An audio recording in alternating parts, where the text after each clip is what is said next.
You've tuned into The Mountain Gardener with your host, Ken Lain. Gardening, it can be challenging, but with these simple insider tips, you'll reap huge rewards.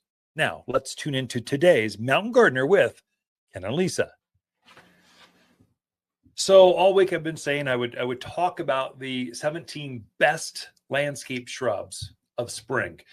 And I'm going to dedicate this segment just to that. And I don't have time to go into a lot of detail, but these are kind of the number one sellers, the most popular, the prettiest, easy to grow. They just have a lot going on for them.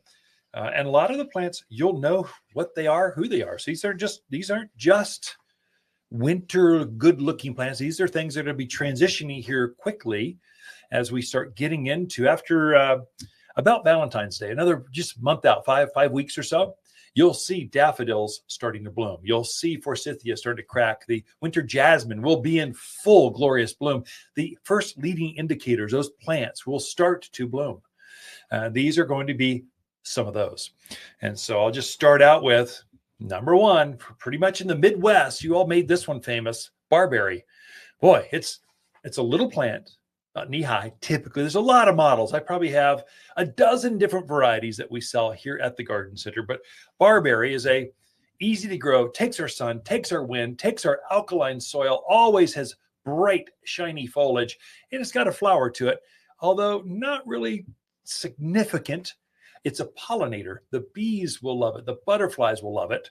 But you're planting it for the foliage, how it looks, that driveway that's got that roundabout driveway. And you got that big mound in the middle. This really looks good. And it'll take that heat and that wind that comes off that asphalt really, really well. It goes with Rose of Sharon. You folks from the more tropical climates, California's, Tucson's, Phoenix, Hawaii, you love your hibiscus, that great big old hibiscus with the flower the size of your hand. Well, that doesn't grow here, but Rose of Sharon does. It's also a hibiscus. The botanical name is hibiscus, but Rose of Sharon is a common name. It's got a bit smaller flower, so maybe it's the size of a baseball instead of your hand. So it's got a big flower, but it makes up for it in sheer quantity. The Rose of Sharon will have literally hundreds of flowers on this plant, whereas a traditional tropical hibiscus might have a dozen. So I've literally seen Rose of Sharons fall over because the weight of all the flowers was just so great that it had to be staked back up. It's a personal experience. It's a great plant for you. And it goes down to, I think, minus 40 degrees, some crazy cold. We will never see. Rose of Sharon's a great, if you want hibiscus, that's the one you want. It really grows well. Okay, bluebeard shrub or Coreopteris or false spirea. It has a lot of different names, but bluebeard, it's about a hip-high plant, kind of mounding. The beauty that it has is fast green growth and then blue flowers, and it's super low maintenance. It's the same color as Russian sage. That's probably the number one seller here. It can be kind of weedy, gets out of control sometimes. This has the same flower, but almost no pruning care. It always comes back next spring looking good. You don't have to cut it back to the ground to start over again. Just easy to care for and a true pollinator. Your butterflies are going to love you for having a bluebeard shrub out there. Butterfly bush, that's another one.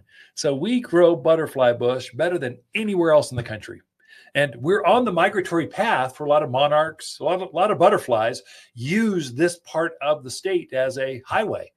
And they're using your butterfly bush as a jump off point, kind of a recharge as they start going up. The beauty is your grandparents grew butterfly bush that were just grossly oversized. I mean, come on, who needs a 12-foot shrub out there against the garden shed?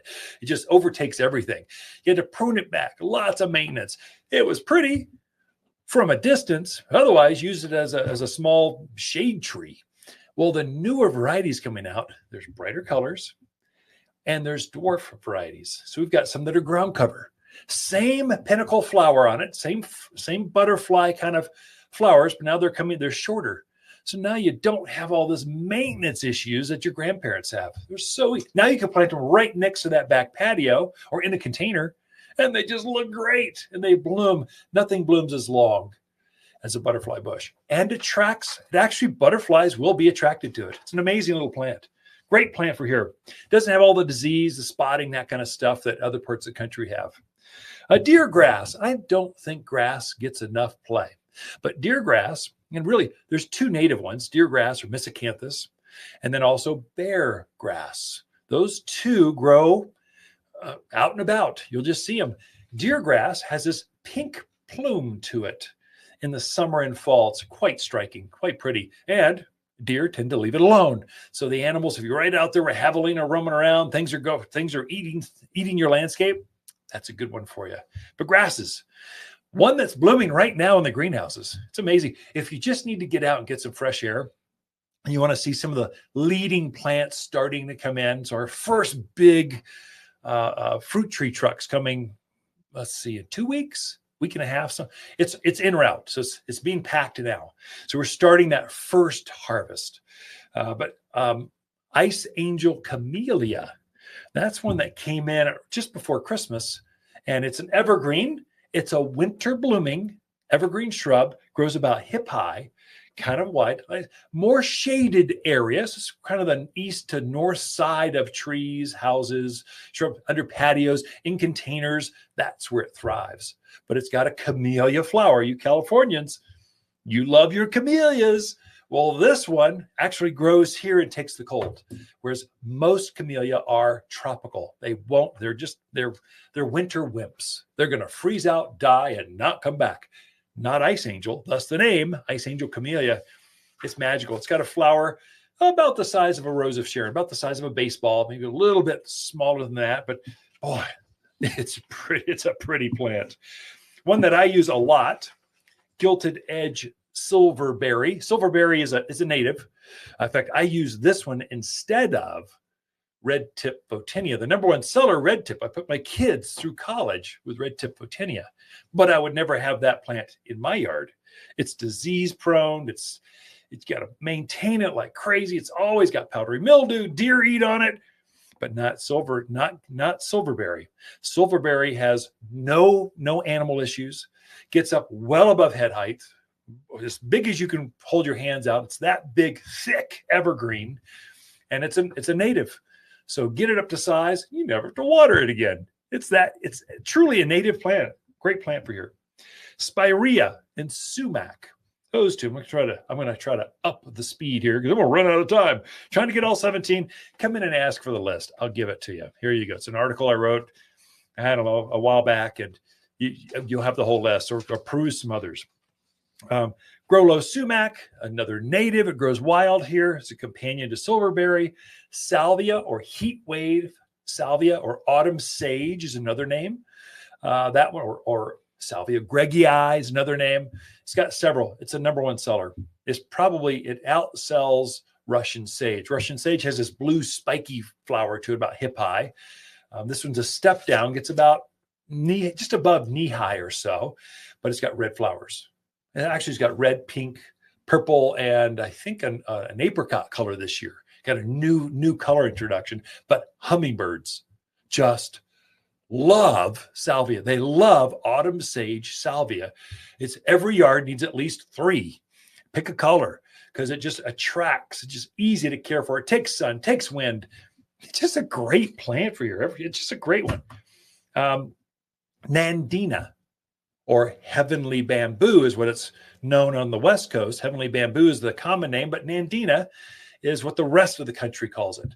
Nandina is an evergreen plant, very soft. It has a bamboo kind of look to it.